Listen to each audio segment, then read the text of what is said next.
So we have about 10 minutes for comments or questions from the floor, and hopefully we have one or two. Does anyone other than Johnny want to make a point now?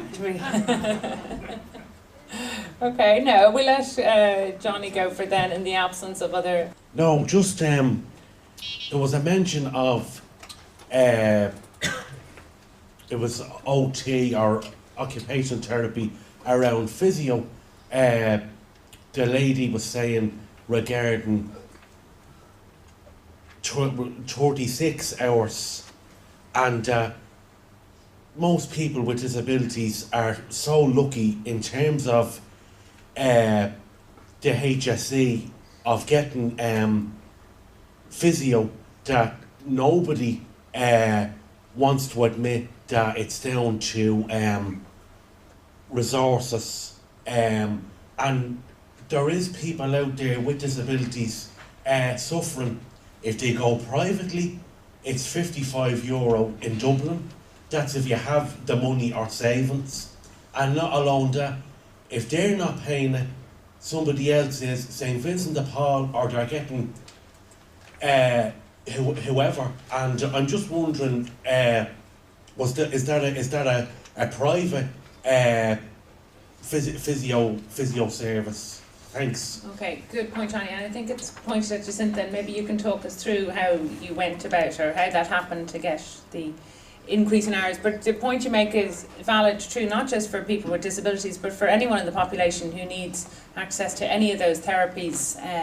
And they are incredibly difficult to get the necessary amount of hours for physio, occupational and speech and language. But maybe, Jacinta, could you tease it out a bit more about how you swung that one? Okay, I'm kind of in two hats. I volunteer with Dyspraxia Ireland, and children with dyspraxia, which my son has dyspraxia, as well as an intellectual disability, have gross motor skills difficulties.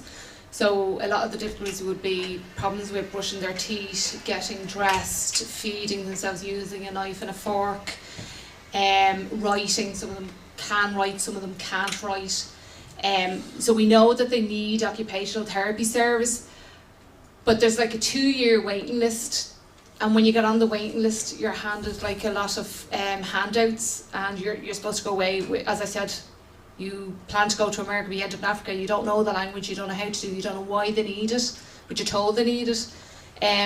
And like I was on a waiting list originally when he was very, very young for a year, and then when I was seen, I got very bad service. The services out there in reality for children with disabilities in relation, in Inclusion Ireland have recently done a survey in relation to SLT services, and I've asked them would they look into the whole OT section. But I'm on the helpline in Dyspraxia Ireland, and I'm getting the phone calls constantly from families that aren't receiving OT, and the frustrations because they know the children need it but they can't. And we're talking about independent living skills here. We're talking about being able to use a fork and a knife, to be able to brush their teeth, wipe their own backside, wash themselves. That's what we're talking about. So he was in receipt of 8 hours, and because we got direct funding, we were able to hire in somebody or hire a company and pay them for 36 hours. So the difference between 8 hours for a year and 36 hours per year. But that's it. And the 8 hours originally were from a service provider, were they? Yeah, originally from the HSE. But you're not guaranteed. OT at the moment, we're being told, they will give you a diagnosis, they will give you a very limited service, and it's not ongoing. You might get maybe 12 to 16 hours for the lifetime. And they know the level, the difficulty of the child, but they can't give you a service because it doesn't exist. So that's the reality. And thankfully, we've gotten the funding released, and we're able to provide OT, and we're able to provide SLT. And I feel very bad when families are ringing, because I'm saying to them, you can go down the road of individualised funding, but here today I'm hearing that it's not everybody is as fortunate as I have been to make the connections. I suppose I just refuse to believe that I couldn't do it. And I encourage families constantly to go and get the funding. Okay, thanks. I hope that answered. Margaret up here, and are there any other show of hands? Is this woman here, and anybody else? And Dave here, okay. Yes, you know, we've spent nearly the whole day here now talking about this, and one of the things that are fundamental to independent living is to be able to get around. You know, so the three things that come to mind that impact on independent living. One is the availability of your wheelchair and a good wheelchair. Motorised transport grants and mobility grants, which were cut and never replaced. Now, these three fundamental issues about transport in the widest possible meaning means that a lot of people do not have independent living. Even if they had the PAs, they may not be able to afford a van for their wheelchair to be taken to various places, and that's not provided. So the whole area of movement, in the broadest sense, is actually being cut back. So independent living, essentially, is impacted quite severely. I think that's a real issue we have to. I know there's somebody here, Rosie Gowan, who's quite pivotal in trying to improve the situation around the proper wheelchairs. I mean, it's just basic, but it's pretty dire in Ireland, the way we provide for wheelchairs. Okay, thanks, Margaret. We'll take this woman here who hasn't spoken before, so I'm going to do preferential access for the quieter ones. Any other quieter one want to speak? Okay, this one here. Okay, I just wanted to ask a question in relation to people that are placed in nursing homes, young people, and that have gone through the fair deal process. And I'm just directing the question to the lady from the National Advocacy Service. Can she see the possibility of that funding being released so that people might be able to live in the community? Two quick questions, if you wouldn't mind. My first, I direct towards Jacinta. Do you go through some sort of a reassessment process with the HSE or the funder on an annualised basis, so that as Daniel's needs change as he goes from different stages of life, that you actually have some sort of a process for your budget to change simultaneously? Will you ask both of them? And Okay, the second one is for Maria. Excellent presentation. Thank you. I wonder, could you give me some idea of how the advocacy service works? Literally on the ground floor, how does it work when someone starts to engage? Okay, does anyone on the panel want to respond to the first question, which was around mobility and wheelchairs, access to wheelchairs, mobility and motorised grants? No. Okay, well, we might just... Okay, we just take it as a comment, okay.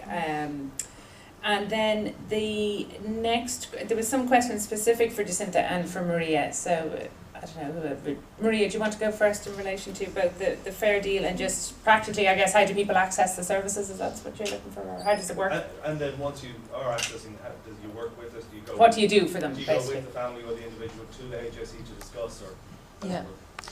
Okay, so the way of making contact, so all of within the regions, the advocates, senior advocates and managers would be promoting the service around the county to make sure that people are aware of it. But in addition to that, the easiest way to contact is through the what we call the single point of telephone contact, so through the phone number. And I've brought some cards and can give you the cards with the number on it. So what people tend to do is to make contact through either that local contact or through the phone line, and then get linked up with an advocate.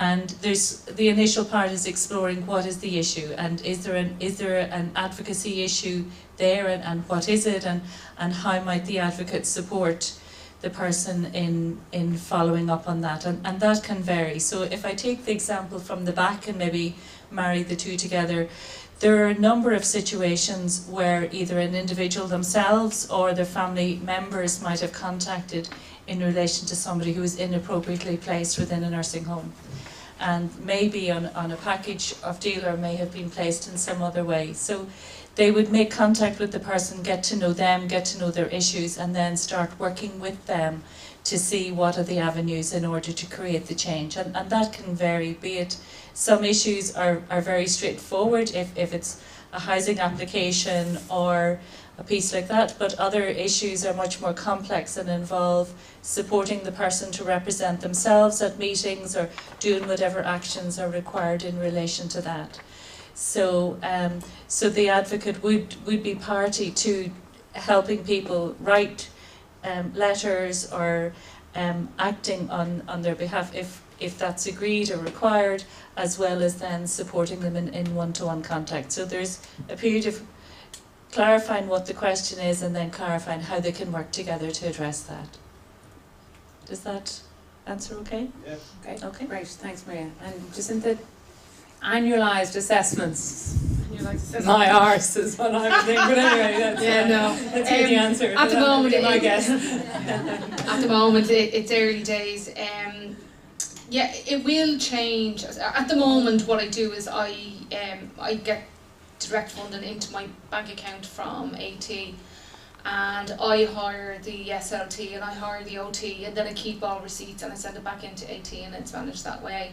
I haven't set up the company yet. I'm not ready for that right now. My child is quite young; he's only 11. At the moment, like I get I'm AT are doing training with us at the moment with Leap Ireland, and it's about looking at a bigger picture for our person as they get older. And he is only 11, and it's early days yet. And SLT will be a big part of the picture for the next few years, and OT, because really we're concentrating on independent living skills for him, and speech is a huge thing. But that will change, and I know, like at the moment, we get one weekend a year where my mum minds Daniel for a weekend. That's our respite. Now, he will never go into respite.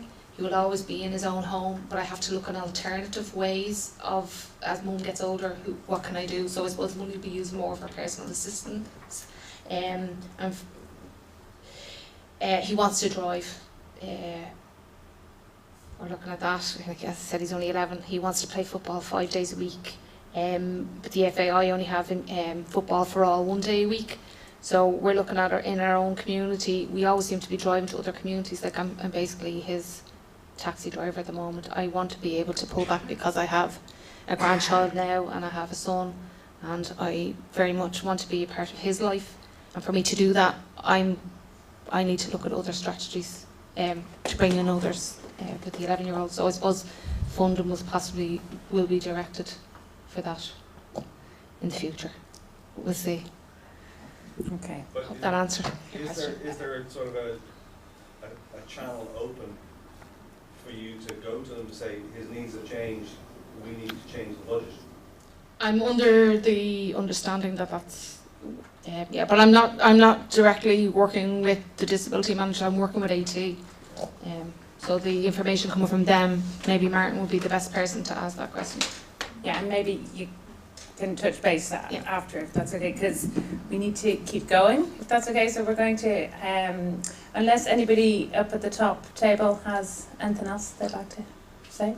Okay, well then we just thank our panel. I'm also thrilled to just have an all-women panel, because I spend my life on all-male panels. It incites me to hatred. So I loved it. Thank you very much, and a big round of applause to them all. Okay.